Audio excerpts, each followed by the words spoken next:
Rappers and producers. Warrior Will had a great question. He wants to know, should he pay to be on this particular radio show?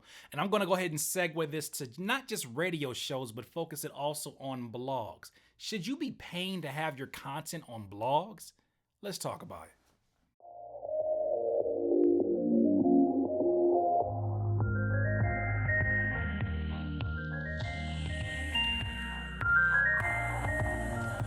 Rappers and producers, I got a great question here on my Curtspiration suggestion box, which you can go to at curtiskingbeats.com/Curtspiration. And then also subscribe to the channel if you've been watching these videos. Stop getting this content for free and not subscribe, my friend. Let's be real friends. Join the family. Warrior Will said, I'm a gospel hip hop artist.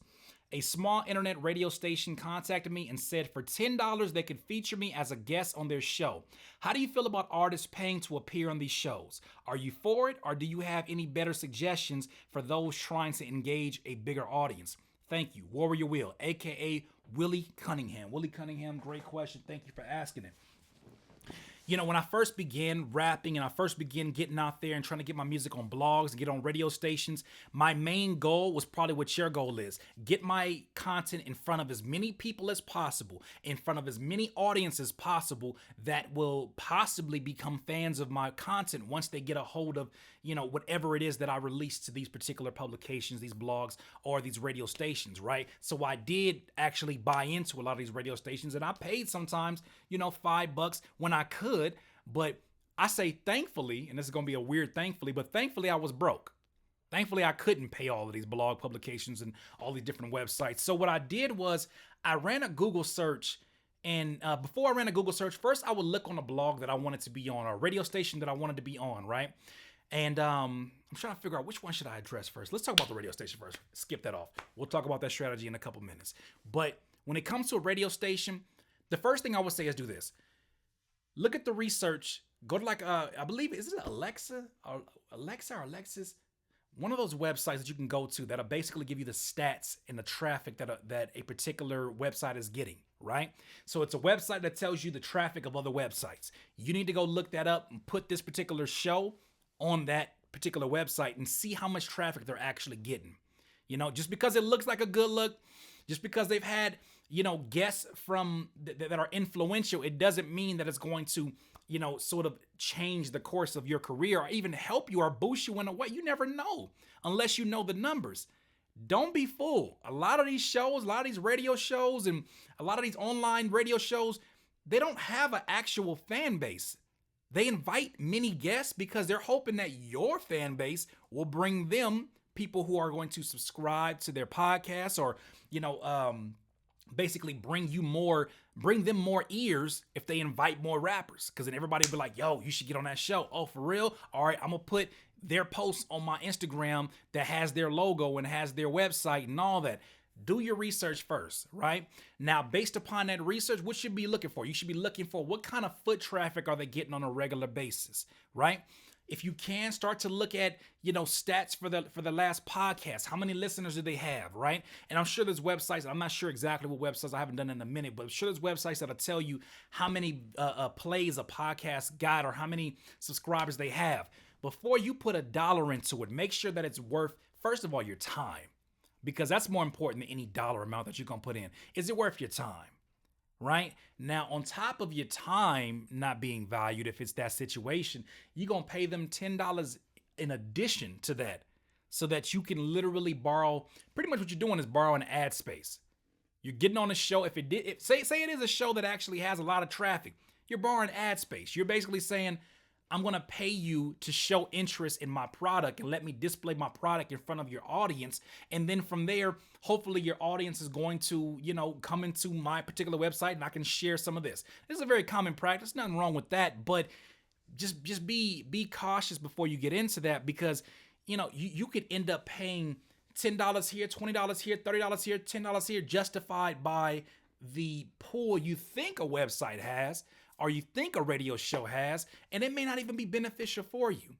You know, if you've seen other rappers that are sort of within your lane have success after that, and sometimes you don't know until you take a chance, I'm not gonna tell you not to do it. I'm just gonna say, make sure it's worth your time. Do your research on it and start to really look at numbers that actually show if this particular show has an audience. Look at their Twitter accounts. See when they share posts, if there's an engaging audience, not just a retweeting audience. Anybody can pay for retweets and likes. See if people are actually going back and forth and saying, oh, I can't wait to hear your next show. Like, y'all are so funny. See if there's actual fandemonium, actual fans of their show going on.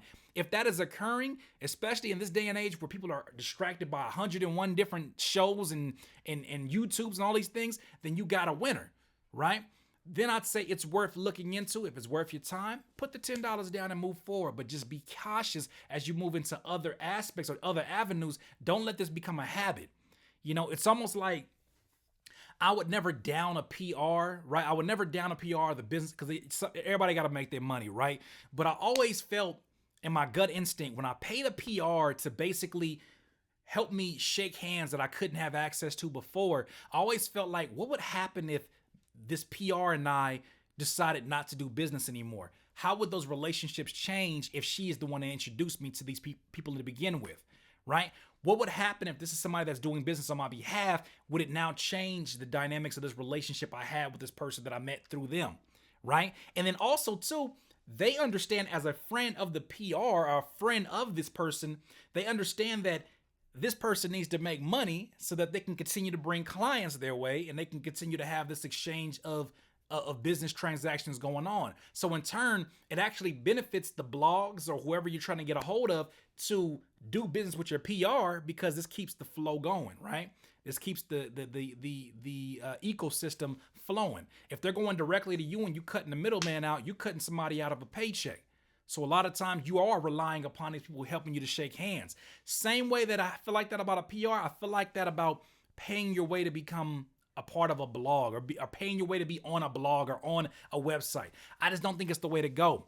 I think it can create a nasty habit of I have to pay every single place that I go. There are so many blogs out here. And this is what I was going to tell you earlier, my strategy when I was getting on blogs. Because right now, if you go look up Curtis King, you better believe I know what the hell I'm talking about when it comes to blogs. My name has been everywhere over the last 8 years. It's been everywhere on blogs, right?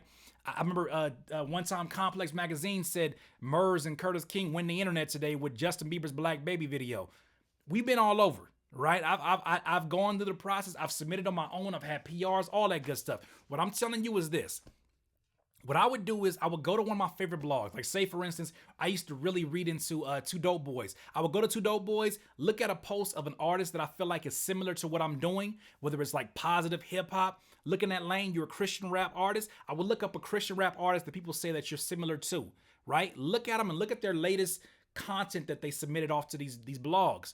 Now, when you get that content, get the name of the rapper, get their song, and then run a Google search, right? When you run a Google search, see all the blogs that pop up. What you're going to see is, of course, the major blogs, which are a little bit more difficult to get to, but you're going to see a lot of what I like to call mom and pop blogs. What are mom and pop blogs? They're like mom and pop stores where they're local based and generally they're just music fans who happen to have their own tribe of dedicated readers or dedicated listeners or whatever they particularly do. They have their own tribe. What you do is you access them, because when it comes to the totem pole of, I guess, fame or whatever you want to consider it, they're a little bit lower on the totem pole, but they still are just as valuable because they have a dedicated audience that is looking for new artists for them to basically break. They become the new A&Rs, right? So what I did is I would take an artist that I felt was similar to me or similar to a song or a video that I just dropped, and then I would Google them and I would see all the blogs that pop up. I would go to the blogs, I would find their contact form, I would find the way that they want me to submit my music, and I would submit my music and keep it popping. I would actually address them individually who I want to talk to, and then you know what I came across? I came across some blogs that wanted me to pay. And those are the ones that move down further down my totem pole, right? I look down, I say, you know what? I might come back to you after I do some research. When I go look at these websites that tell me what your traffic is getting, what does it actually look like, right? Also, what I want to see is not just how well somebody similar to me is doing. I want to see if they post a video tomorrow about a rapper that's big, like a Kendrick Lamar or like a Big Sean or Drake. Let me see how much engagement that gets, because that's going to let me know what the top of their engagement looks like. Obviously, these are names that all of us know about. If those posts are only getting 8-10 likes, retweets, what you think you about to get? So you got to look at that and say, how beneficial can this be for me to pay this person $20 so I can be featured on their website? People don't come to the website looking for you. Some may stumble upon and say, oh, you know what? I didn't even want to click on this, and I clicked on it, you're dope. But how many people, how much of a percentage do you think of their traffic is actually going to do that? And the thing is, do you always want to try to find fans on accident? Or do you want to do the things that it requires, which is it's the hard work, it's grinding it out one person at a time, it's going to your shows, and when people are coming up to you like, yo, you killed that, is it going to them and saying, thank you so much, I want to send you all the songs that I performed tonight, what's your email, right? It's that kind of an effort that builds lifelong fans, shaking people's hands, not just very, how can I put it, very passively gaining a bunch of people to follow you who don't even know who you are. That's not the way to go about it. You want people that's going to be diehard for you. People that when you turn 40, 50, they still buying your catalog. They still sharing it with their grandchildren's grandchildren. They still are sharing it with these generations because they are sowing the heart with you. Not because you just happen to pay $10 to be on a show and then the song took off. Then that's not what you build diehards off of. That's what you build, sort of fair weather fans. I'm not here for fair weather fans. Even when it comes to my YouTube, I was never that one as a rapper. I'm not here for the fair weather people that come to my YouTube and troll and say I'm not here for y'all. I'm here for the people that get up every morning. They say, I got to watch my Curtspiration because I need that information. I'm going to go leave a Curtspiration topic because I need that information. I'm part of the 80-20. I'm part of the group that is a 20% that consumes 80% of Curtis's stuff. Pause. 80% of Curtis's products and music. Richie had to put his head down on that one. Those are the ones that I'm here for. I'm there for y'all. Everybody else, I'm not going to say you irrelevant, but I am not of a high priority to you, so then I'm supposed to do this. I'm supposed to focus on the people that prioritize me high. I need to make sure they're taken care of because I'll be taking care of life if I take care of them. So that being said, just be cautious as you start to pay people. You don't want to get in a habit to where people are always going to expect you, because you got to think about this. Bloggers talk to each other. Radio shows talk to each other. And if you're known as the rapper that maybe they like his music or not, but you got a hell of a budget, guess what they're going to do? They're going to start talking to each other. Hey, man, hey, charge him a rack, bro. Like he got the money. And it's sad because I know that you're in a Christian hip hop realm where that shouldn't exist, but no matter where you go, human beings will be human beings, right?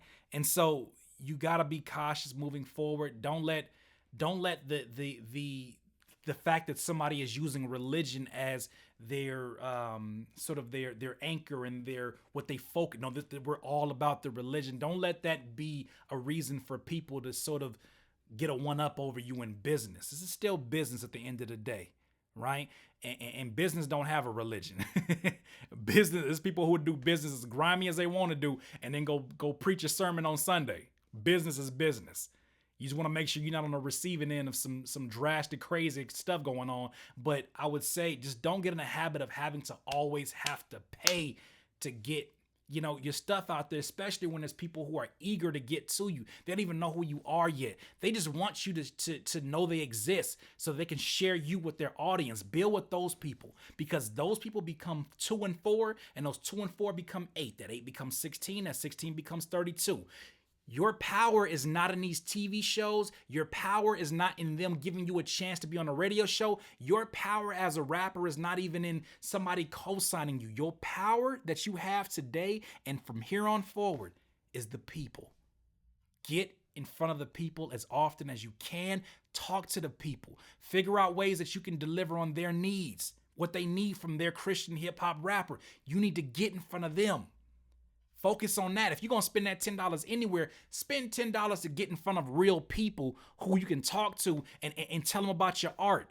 You know what I mean? Like, this is where sometimes a pay-to-play show may make sense, especially if you're in front of an audience that is going to be eager to listen to you because you're delivering the message, you're delivering the word that's been delivered to you. You got to get in front of these people. But I would rather you spend your money on that than trying to, like, sort of, you know, kind of like swiggle your way into maybe this audience will love me. And then, I mean, obviously there's some benefit to being in front of a large audience of people that is a focused demographic. That's why we do interviews to begin with, but just don't rely upon it, because any show can be MySpace. Any website can be MySpace. Anything can be MySpace and be gone tomorrow. But what you build upon relationships with actual people, that kind of stuff lasts forever, my friend. Once again, it's another Curtspiration. Doodle. If you need some more of this juice, please subscribe to the channel below. Be a part of the notification gang. Hey. For those of you suggesting great Curtspirations like this one right here, thank you. If you want to suggest a question for a future Curtspiration, go to CurtisKingBeats/Curtspiration and leave your suggestion. Let's talk about it. Let's just have a good old talk about what it is that is on your mind and what topics you got. Doubling back to the topic at hand, don't get in the habit, my friends, rappers and producers, don't get in the habit of paying these publications until, you know, and these outlets, until you do your research, until you justify that it's at least worth your time first. Because there's been many a times where, you know, I've gone and done interviews with people who are just good people. They're cool, you know, but I'd see their numbers and they don't pull in numbers, and I'd never go back again because it just didn't justify it. My time is too valuable. Your time is too valuable. Don't spend it in places hoping that maybe somebody's listening. If, you know, this show only gets, I don't know the show in particular, so I'm not dissing them, but if this show only gets 10 listeners, you know, some people will probably say, well, you got to go and be hungry for everybody. And if that's your approach, you do what you got to do.